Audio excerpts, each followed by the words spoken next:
March 10th, being an example of his message. 2 Timothy 4:2 says, "Preach the word."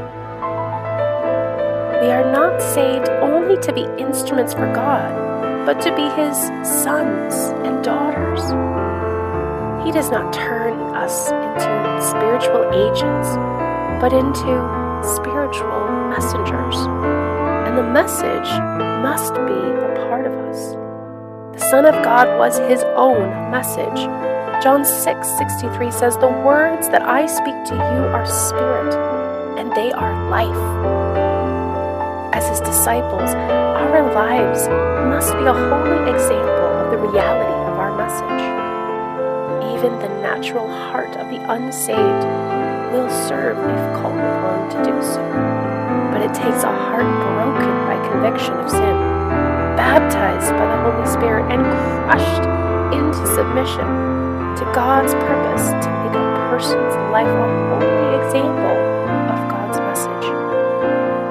There is a difference between giving a testimony and preaching. A preacher is someone who has received the call of God and is determined to use all his energy to proclaim God's truth.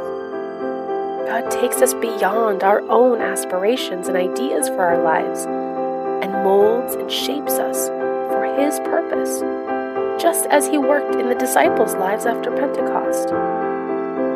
The purpose of Pentecost was not to teach the disciples something, but to make them the incarnation of what they preached, so that they literally become God's message in the flesh.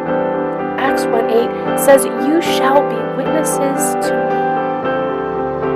Allow God to have complete liberty in your life when you speak.